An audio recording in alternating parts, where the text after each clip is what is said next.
ज्ञानवापी मस्जिद से एक नाम बहुत ही चर्चा में आया हुआ है, वो है औरंगजेब का। औरंगजेब शाहजहां का बेटा था। वही शाहजहां जिन्होंने ताजमहल बनाया। और शाहजहां का जो सबसे बड़ा बेटा था उसका नाम था दारा शिकोह। एक्चुअली दारा शिकोह जो था वो हिंदू सभ्यता यानी सनातनी सभ्यता से इतना प्रभावित था कि वो महाभारत, गीता, रामायण, वेद, उपनिषद सब पढ़ता था। पढ़ता ही नहीं था, उसने बहुत सारे जो सनातन ये शास्त्र हैं उनका अनुवाद किया फारसी में, ताकि दुनिया के लोग भी, अरब के लोग भी उसको पढ़ पाए। लेकिन जैसा कि आज भी होता है, आज भी आप किसी भी मुसलमान से पूछिए, मैक्सिमम मुसलमान एपीजे अब्दुल कलाम का विरोधी होता है। क्यों? क्योंकि एपीजे अब्दुल कलाम सभी धर्मों में विश्वास करते थे। किसी मुसलमान का, आज के मुसलमान का आदर्श जो है वो एपीजे अब्दुल कलाम नहीं हो सकते हैं। उसका आदर्श वहीं कसाब होगा या असुद्दीन ओवैसी होगा, अकबरुद्दीन ओवैसी होगा, ऐसे लोग उनके आदर्श होते हैं। तो ये ऐसा नहीं है कि अभी हुआ है, पहले भी ऐसा ही होता था। तो शाहजहां का जो बड़ा बेटा था दारा शिकोह, वो पढ़ने लिखने का शौकीन था, सारे शास्त्रों को पढ़ता था। इसके चलते जो मुल्ला मौलवी थे उस समय भी, वो उसके अगेंस्ट थे। और वो बड़ा बेटा होने के चलते उसका स्वाभाविक उत्तराधिकारी था शाहजहां का।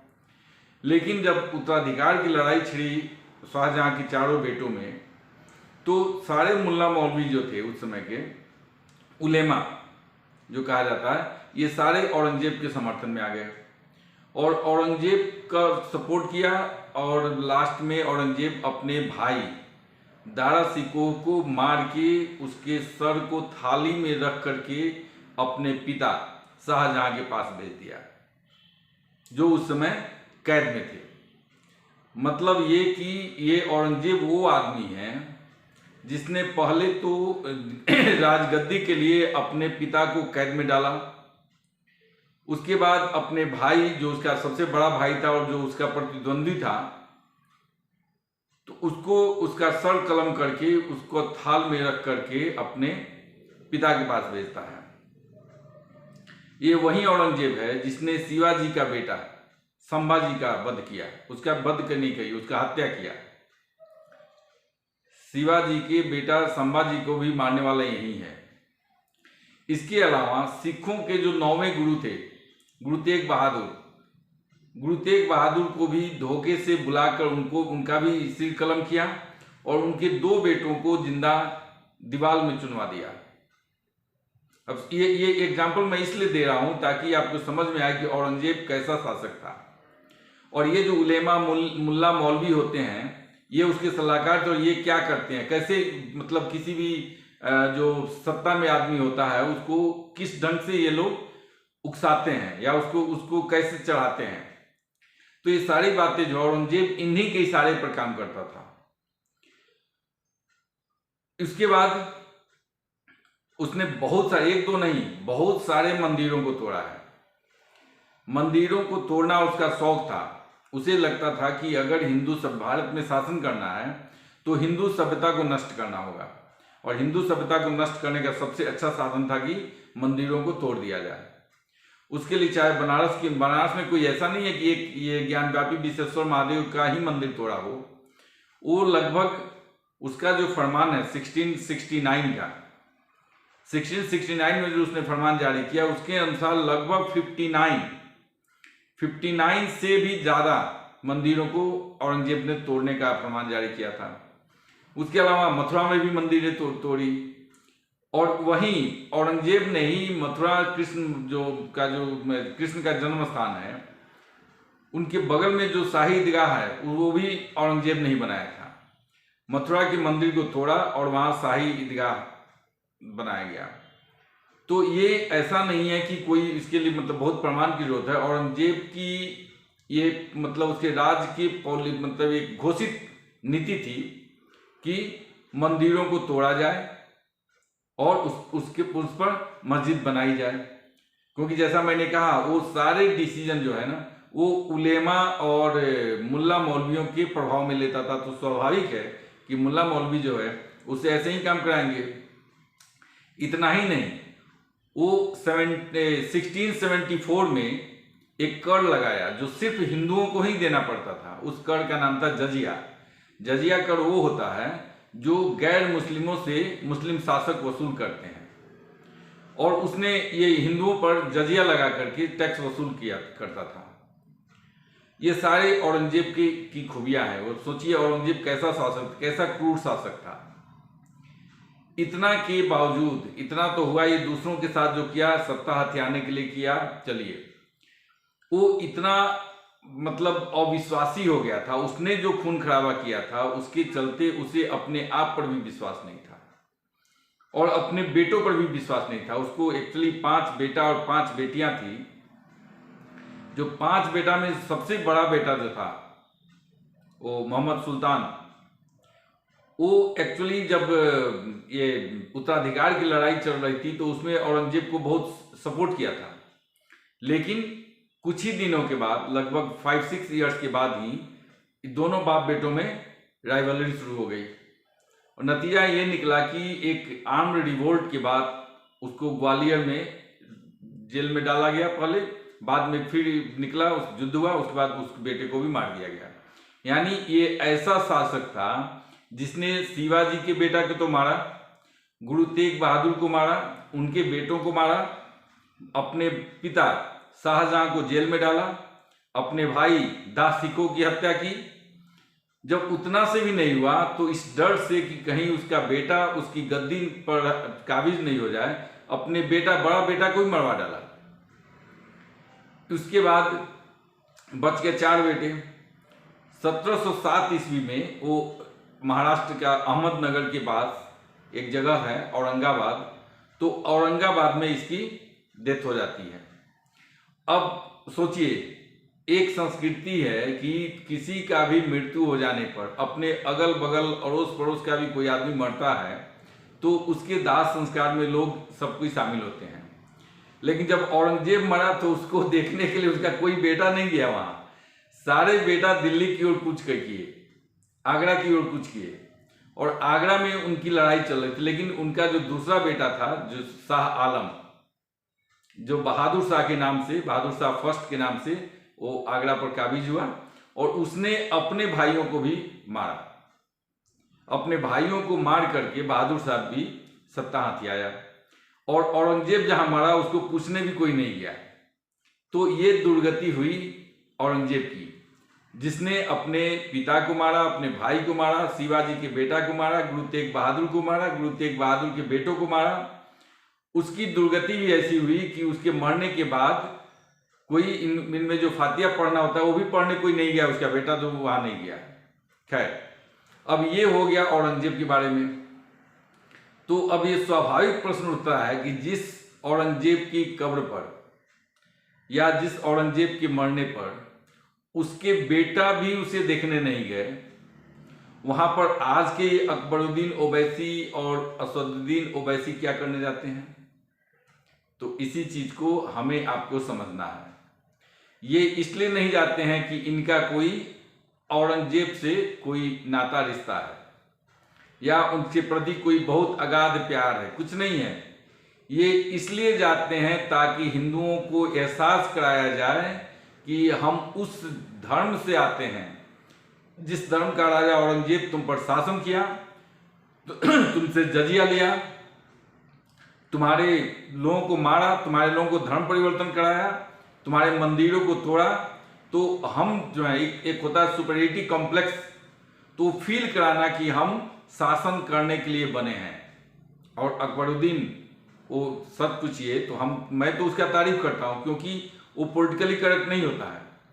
वो हमेशा बोलता है कि हम वो उस कौम से आते हैं जो भारत पर 1000 वर्षों 800 वर्षों तक शासन की। वो तो 1000 वर्ष बोलता है, लेकिन 1000 वर्ष तो वो था नहीं। उसमें एक्चुअली उसे भी पता नहीं है कि जो मुस्लिम रूलर थे वो 1192 से शुरू हुआ मुस्लिम रूल, और ये चला है लगभग 1757 तक। इसमें भी दिल्ली सल्तनत का एक अलग था, वो भी मुस्लिम थे लेकिन वो मुगल नहीं थे। मुगलों का जो शासन हुआ शुरू हुआ 1525 से।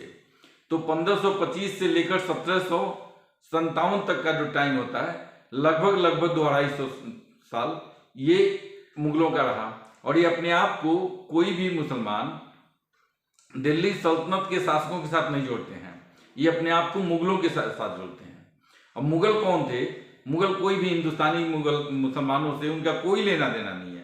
वो एक समरकंद से आया था बाबर, जिसकी माँ उज्बेक थी, जिसका पिता उज्बेक था और माँ मंगोलियन थी। अब उससे इसका क्या लेना देना यहाँ के मुसलमानों का? कुछ भी नहीं। लेकिन आपको हिंदुओं को एहसास कराना कि हम एक शासक वर्ग से आते हैं, हमने तुम पर ऐसा अत्याचार किया है और आने वाले भविष्य में जिस दिन हमारी संख्या बढ़ जाएगी हम फिर इसी ढंग का अत्याचार करेंगे। आज अगर तुम ज़्यादा दिखते हो और आज अगर ये वोट के बल पर तुम्हारी सत्ता है, कल हम आएंगे सत्ता में और हम आकर फिर जजिया लागू करेंगे, फिर तुम पर अत्याचार करेंगे। ये इसी को दिखाने के लिए अकबरुद्दीन ओवैसी जो है वो उस व्यक्ति के कब्र पर जाकर फूल चढ़ाता है जिसके मरने के बाद उसके बेटे भी उसको देखने नहीं गए। अब सोचिए, इसकी मानसिकता को समझिए। और जो मैं कहता हूं एक चीज, वो तो गया ठीक है, लेकिन उस समय भी औरंगजेब ने जो कुछ भी किया ऐसा नहीं है कि वो अपने मर्जी से अपने बुद्धि से किया। उसके पीछे भी मुल्ला मौलवी उलेमा थे। मुसलमानों में ये जो मुल्ला मौलवी उलेमा हैं, इनका 100% कंट्रोल रहता है मुसलमान जनता पर। मुसलमान जनता अपने मन से कुछ भी नहीं कर सकते। इसका एग्जाम्पल देखना तो सिंपल एग्जाम्पल, किसी भी बनारस में रहने वाले किसी भी व्यक्ति से पूछ लीजिए जो काशी विश्वनाथ के आसपास रहता हो। जब तक ये काशी विश्वनाथ का जो सर्वे वगैरह का लफड़ा शुरू नहीं हुआ था, तब तक ये ज्ञानवापी मस्जिद में आने वाले जो नमाजियों की संख्या थी वो नगण्य हुआ करती थी। बहुत कम लोग वहां पर आते थे। जो जनरली अगल बगल में होते थे वो चले जाते थे। लेकिन जैसे ही ज्ञानवापी मस्जिद का ये शिवलिंग वगैरह निकलना शुरू हुआ और इसका मुकदमा कोर्ट में शुरू हुआ, उसके बाद से दूर दूर से बनारस में रहने वाले मुसलमान जो दूर दूर रहते हैं वो भी अब ज्ञानवापी में आने लगे हैं। क्योंकि इनका कॉन्सेप्ट क्या है कि विवादित मस्जिद को आबाद रखो। जब ये आबाद रखो कहते हैं तो इसका मतलब ये समझ जाइए कि अगल बगल के जितने भी मुसलमान हैं और जो भी उनकी ये बात सुन रहे हैं वो पहुंच जाए वो कहाँ, ज्ञानवापी मस्जिद में, यानी या जो भी विवादित मस्जिद हो तो वहां पर पहुंच जाते हैं। तो इनका एक ऐसा सिस्टम काम करता है कि एक जगह अगर कुछ हो जाए, अभी इसके पहले भी एक आपने बहुत सुना होगा धर्म संसद, जिसमें वो कुछ धर्मगुरुओं ने कुछ कड़े शब्दों का प्रयोग किया था। ठीक है, हम भी उसको इंडोर्स नहीं करते हैं, लेकिन धर्म संसद की चर्चा हर मीडिया में हुई।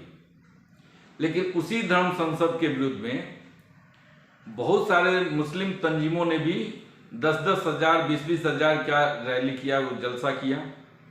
उसमें भी बहुत सारे विस्फोमन किए गए, बहुत सारे जो उकसाने वाले भाषण दिए गए। न तो किसी मीडिया में आया और न ही कोई उन पर मुकदमा चला। वसीम रिजवी बेचारा एक मुसलमान, वो आ गया हिंदू बन के, उसने कुछ लिख दिया, कुछ बोल दिया, 4 महीने से वो जेल में। लेकिन जो हिंदुओं को गाली दे, वो भी कब, जब सोचिए उत्तराखंड में भाजपा की सरकार, उत्तर प्रदेश में भाजपा की सरकार, केंद्र में मोदी की सरकार, उसके बावजूद आप सबने धर्म संसद की चर्चा प्रत्येक मीडिया में सुनी होगी। लेकिन उसी धर्म संसद को काउंटर करने के लिए, उसके विरोध में मुसलमानों का जो जलसा हुआ, हजारों हजार लोग जिसमें शामिल हुए, उस जलसे की कहीं चर्चा भी नहीं हुई। ये क्या दिखाता है? ये दिखाता है कि एक ऐसा सिस्टम बन गया है जो जिस सिस्टम के अंतर्गत ये अभी भी संख्या में कम है, लेकिन फिर भी ये इनके सिस्टम के चलते ये आप पर भारी पड़ते हैं।